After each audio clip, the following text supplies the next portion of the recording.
আসসালামু আলাইকুম বন্ধুরা, সকলেই কেমন আছেন? আল্লাহর রহমতে আলহামদুলিল্লাহ আমি অনেক অনেক ভালো আছি। আজ আমি ভীষণ মজাদার একটা রেসিপি আপনাদের সাথে শেয়ার করব।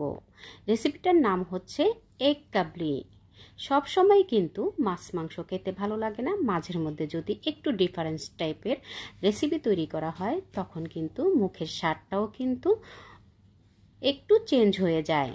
তো আশা করছি আজকের এই এগ কাবলির রেসিপিটা আপনাদের কাছেও খুব ভালো লাগবে।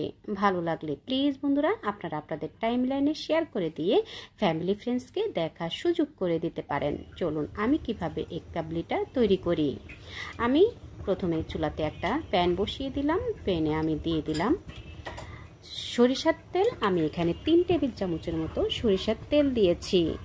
তেলটা দিয়ে আমি একটু তেলটা গরম হয়ে আসলে এরপর আমি এখানে দিয়ে দিব, আমি প্রথমে ডিমটাকে ভেজে নেব। ভিডিওটা অনেক বড় হয়ে যাবে, যার কারণে ডিমটা সেদ্ধ করা আমি দেখাইনি। আমি প্রথমে ডিমটাকে সেদ্ধ করে নিয়ে ডিমটার খোসাটা ছাড়িয়ে নিয়েছি। এখন আমি সামান্য কিছুটা হলুদ লবণ দিয়ে এখন আমি ডিমটাকে একটু ভালো করে মেখে নিয়ে আমি এখন তেলে ভেজে নেব। তো আমি এখন ডিমগুলোকে তেলে ভেজে নিচ্ছি। এই পেনটা 2 সাইডে ধরে ঘুরিয়ে ঘুরিয়ে আমি ডিমগুলোকে নেড়ে চেড়ে ভেজে নেব। এতে করে ডিমের সব সাইডে খুব সুন্দরভাবে ডিমগুলো ভেজে নেওয়া হবে। তো আমি ডিমগুলোকে খুব সুন্দরভাবে ভেজে নিয়ে আমি তেল ঝরিয়ে ডিমগুলোকে তুলে নেব। বন্ধুরা দেখুন, ডিমগুলো কিন্তু খুব সুন্দরভাবে ভেজে নেওয়া হয়ে গেছে। এখন আমি তেল ঝরিয়ে সেই একই প্যানে আমি আজ এই রেসিপিটা তৈরি করে দেখাবো। তো আমি ডিমগুলো তুলে নিয়েছি। একই প্যানে আমি দিয়ে দিলাম কেটে রাখা 2টো পেঁয়াজ। আমি এখানে বড় 2টো পেঁয়াজ কুচি করে পেঁয়াজটাকে তেলে দিয়ে দিলাম। দিয়ে পেঁয়াজটাকে এখন বাদামি কালার করে নেড়ে চেড়ে ভেজে নেব। তো পেঁয়াজটা বাদামি কালার হয়ে গেছে। এখন আমি এখানে গরম মশলা দিয়ে দেবো। একটা তেজপাতা ছিঁড়ে দিয়ে দিলাম, 2 টুকরো দারচিনি, এলাচ দিয়ে দিলাম 4-5টা, আর 6-7টা লং দিয়ে গরম মশলাগুলোকে পেঁয়াজের সাথে একটু ভালো করে ভেজে নেব। খুব সুন্দর একটা স্মেল ছড়াবে। সেই সময়ে আমি দিয়ে দেব আদা রসুনের পেস্ট। আমি এখানে আদা রসুনের পেস্ট 1 টেবিল চামচ দিয়েছি। আপনারা আপনাদের উপকরণ হিসেবে আপনারা মশলাগুলোকে বাড়িয়ে কমিয়ে দিতে পারেন। সাথে দিয়ে দিলাম স্বাদ অনুযায়ী লবণ। আদা রসুনের পেস্টটাকে কিছুক্ষণ তেলে ভেজে নেওয়ার পরে আমি এখন দিয়ে দিলাম স্বাদ অনুযায়ী লবণ, হলুদের গুঁড়া 1 চা চামচ, লাল মরিচের গুঁড়া দিয়ে দিলাম 1 চা চামচ। ঝালটা যে যেরকম ঝাল খেতে পছন্দ করেন সেই অনুযায়ী কিন্তু ঝালটা অ্যাড করে নেবেন। মশলাগুলোকে একটু তেলে পেঁয়াজের সাথে কিছুক্ষণ ভেজে নিয়ে এরপর আমি দিয়ে দিব আলু।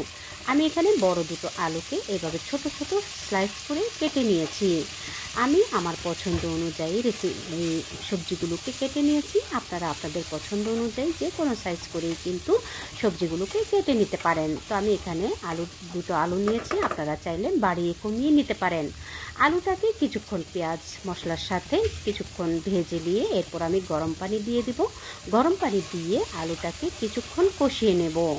তো আমি এখানে দিয়ে দিলাম 1 কাপ পরিমাণ গরম পানি। গরম পানিটা দিয়ে আলুটাকে খুব ভালো করে সেদ্ধ হওয়া পর্যন্ত আলুটাকে কিছুক্ষণ কষিয়ে নেব। এখন আমি ঢাকনাটা দিয়ে আলুটা সেদ্ধ হওয়া পর্যন্ত কিছুক্ষণ কষিয়ে নেব।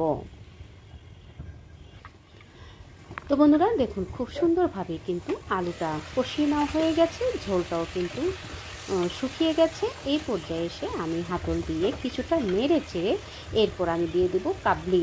যেহেতু আমি এগ কাবলি তৈরি করব, আমি আগের রাতে কাবলিটাকে সারা রাত ভিজিয়ে রেখে আমি লবণ হলুদ দিয়ে কাবলিটাকে আলাদাভাবে সেদ্ধ করে নিয়েছি। এই কাবলিটা সেদ্ধ হতে একটু সময় বেশি লাগে, যার কারণে আমি কাবলিটাকে আলাদা করে অন স্ক্রিনে আমি কাবলিটাকে একটু সেদ্ধ করে নিয়েছি। সেদ্ধ করে নিয়ে আমি এখন আলু মশলার সাথে দিয়ে কিছুক্ষণ কষিয়ে নেব ঢাকনাটা দিয়ে। তো কিছুক্ষণ কষিয়ে নেওয়ার পরে এখন আমি ঢাকনাটা খুলে নিলাম। খুলে এখন আমি একটু নেড়ে দেব হাতল দিয়ে, নেড়ে চেড়ে এরপর আমি দিয়ে দেব এখানে টমেটো। আমি এখানে একটা টমেটো কেটে দিয়েছি, স্কোয়ার শেপ করে ছোট ছোট টুকরা করে কেটে দিয়েছি। আর দিয়ে দিলাম ডিমটাকে আমি আগে নুন হলুদ দিয়ে ভেজে নিয়েছিলাম, সেই ডিমটাকে এখন আমি সাথে দিয়ে দিলাম, দিয়ে একটু নেড়ে চেড়ে এরপর আমি এখানে গরম পানি দিয়ে দেব। আমি এখানে 2 কাপ পরিমাণ গরম পানি দেব।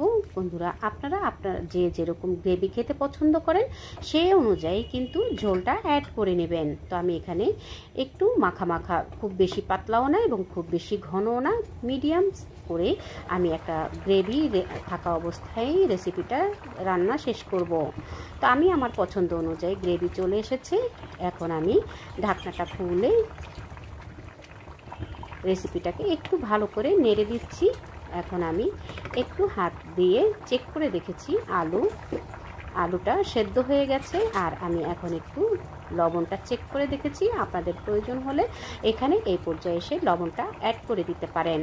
তো বন্ধুরা আমি কিন্তু খুব বেশি ঘন করব না এবং খুব বেশি পাতলাও রাখবো না, মিডিয়াম করে রেখে গ্রেভিটা চলে এসেছে। এই পর্যায়ে এসে আমি এখানে গরম মশলার গুঁড়ি দিয়ে দিলাম 1 চা চামচ। গরম মশলার গুঁড়িটা দিয়ে খুব ভালো করে একটু নেড়ে চেড়ে দেবো। আর দিয়ে দেবো কাঁচামরিচ, যে যেরকম ঝাল খেতে পছন্দ করেন। আমি কাঁচামরিচটাকে আস্ত দিয়েছি ফ্লেভারের জন্য। আপনারা চাইলে কাঁচামরিচটাকে কেটে কিংবা ভেঙেও দিতে পারেন। দিয়ে একটু নেড়ে চেড়ে এরপর আপনারা চাইলে এই পর্যায়ে এসে কিছুটা ধনিয়া পাতা কুচি দিতে পারেন। আমার হাতের কাছে ধনিয়া পাতা না থাকায় আমি ধনিয়া পাতাটা স্কিপ করেছি। তো বন্ধুরা দেখুন চমৎকারভাবেই কিন্তু তৈরি হয়ে গেল এগ কাবলি। আপনারাও কিন্তু এই রেসিপিটা মাঝের মধ্যে তৈরি করে প্রিয়জনকে উপহার দিতে পারেন। সব সময় কিন্তু মাছ মাংস খেতে ভালো লাগে না, মাঝের মধ্যে যদি আমরা এভাবে একটু ভিন্ন স্বাদের রেসিপি তৈরি করে প্রিয়জনকে উপহার দিই, তারা কিন্তু খেয়ে ভীষণ খুশি হবে। এই এগ কাবলির রেসিপিটা আপনারা চাইলে রুটি, পরোটা, লুচি কিংবা দুপুরে ভাত, খিচুড়ি বা পোলাওর সাথে কিন্তু এই এগ কাবলিটা পরিবেশন করতে পারেন। তো দেখুন বন্ধুরা চমৎকারভাবে কিন্তু তৈরি হয়ে গেল আমার এগ কাবলি। এইভাবে করে একবার হলো ট্রাই করে প্রিয়জনকে উপহার দিবেন। আমার এই রেসিপিটা আপনাদের কাছে কেমন লাগলো বন্ধুরা অবশ্যই কমেন্টস করে জানাবেন। আপনাদের লাইকস এবং কমেন্টস আমার নতুন নতুন রেসিপি তৈরি করতে অনেক উৎসাহ দেয়। বন্ধুরা যারা আমার চ্যানেলটা আজ নতুন ভিজিট করছেন, প্লিজ বন্ধুরা রেসিপিটা ফুল ওয়াচ করে লাইক দিয়ে সাবস্ক্রাইব করে অল বাটনে ক্লিক করে রাখলে খুব সহজে আমার রেসিপিগুলোর নোটিফিকেশন সবার আগে আপনার কাছে পৌঁছে যাবে। যারা আমার চ্যানেলটা আগেই সাবস্ক্রাইব করেছেন, আমার পাশে থেকেছেন, আমাকে উৎসাহিত করেছেন, এখনও আমাকে সাপোর্ট করে যাচ্ছেন, তাদের সবাইকে জানাই অনেক অনেক ধন্যবাদ। বন্ধুরা আমার এই রেসিপিটা যদি আপনাদের কাছে একটু হলেও ভালো লাগে, প্লিজ বন্ধুরা আপনারা আপনাদের টাইম লাইনে শেয়ার করে দিয়ে আপনাদের ফ্যামিলি ফ্রেন্ডসকে দেখার সুযোগ করে দিতে পারেন। তো বন্ধুরা দেখা হবে পরবর্তী কোনো রেসিপির সঙ্গে।